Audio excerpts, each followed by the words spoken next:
Hello and welcome to DailyBytes with your host Mr Bytes, and today I'm talking about the good and bad points of Bless Online. So I'm going to start this video with the good points. So the first good point I have is leveling. Leveling is a mixture of hunt quests which you get from randomly killing a mob, and it will ask you to kill between 8 to 30 mobs. It counts on top of mob is. If you're early game, it's going to be around 6 to 8 mobs. Later it's going to be around about 12 to 30 on some of them. You also get XP from side quests, which are a must do if you want to level quickly, and also the main quest. The main quest is also linked to some of the side quests, so make sure to do them. Another good thing is the tame system. There are lots of different pets and mounts you can tame, and nearly every mob you see is tameable. Nearly. There's a few mobs which you can't, like some mini bosses you can't, some dragons you can't, and obviously monsters what are people you can't tame. Okay, another good point is the combat system. The combat system on the rebuild feels classic, and it's like an old school sort of MMO feel in the tab target, and it's good if you've been playing MMOs for years because it brings back the old vibes from old games. Another good thing is in open world PvE you see mobs, and most games the mobs are pretty easy to kill. Well, in this game it's a little bit different. Some of these mobs have skills. Some mobs silence, stun, fear you, taunt you, knock you over, stuff like that. It makes PvE more involved than normal. The crafting system is another good thing. It's easy to understand, and it's easy to understand where to get materials from.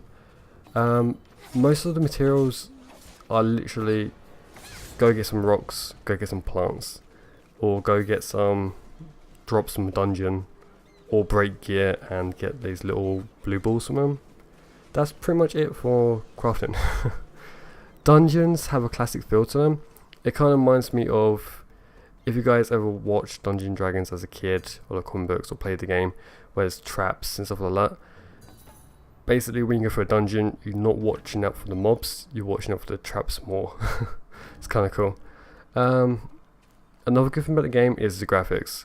I know a lot of people hate the graphics because it's built on an old engine, but I find them quite good for an old engine. If it was built on Unreal 4, yeah, it'd be better. But it's built on Unreal 3 because the game is actually kind of old, so it makes sense. Another good thing about the game is the travelling. You travel the game with either a teleport, which teleports you to one town which you choose from, but you can change it. It can be a major city, a town, or little camps. And you also have these dragons which you can talk to and fly from one camp or town or city to another one, as long as you've been there. There's also airships which take you from town to town, and there's little boats as well. Or you can just ride your own mount or walk. Another good thing is gear refining system. You get the items for refining, some of them from breaking gear. Obviously the higher refining you get to, the more you're going to need and the harder it gets. I'll make a video on refining later on, once I have gone into the higher refining levels. Okay, and now I'm going to go into the bad points.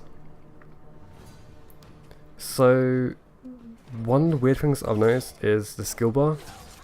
You have skill from 1 to 9 and there's no 0, which I don't get why. It means having one less skill than we should have.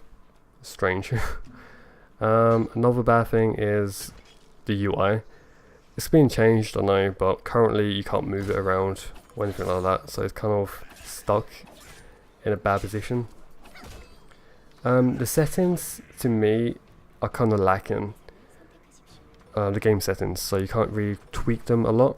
You only have like shadows on, but nothing really like shadows on but not too far away sort of thing, like in other games.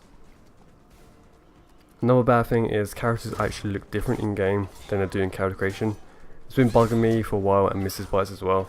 Make a perfect tune in character creation, and then go into game and it looks completely different. Like the eyes look different, the lips, the shadows, everything's different. Doesn't look normal. Another kind of bad thing, kind of just me picking at the game, is character stat points. I like games where you get to pick if you want like all the points going to strength you can, but in Blessed you can't. Literally, if you're a guardian, you get 3 stamina, 2 strength, and 1 level points. But it'd be nice to be able to have like a full strength guardian or full stamina guardian, and so on. Another bad thing I find is for Berserker, and that is tab target. Tab target on Berserker is basically useless, as all the skills are action based only. So why does it have the option for tab target? I don't know. Another bad thing is characters have separate banks. So if you've got like multiple toons, you need to mail the items to them, I guess. And that's kind of a pain in the ass. It'd be nice to be able to go to your bank and get gear out of there. And another bad thing for me personally is I like to PK, and you can't kill your own alliance. That's kind of annoying, but I can deal with that. Anyways guys, that's my good and bad points of Blessed Online. If you liked it, press the like button. If you dislike it, press dislike. If you have anything you want to add or talk about, put in the comments below. I do read them and I do reply back. Anyways guys, remember to subscribe to my channel. I make 2 to 3 videos a week on average. And I will see you guys in the next video. So peace out.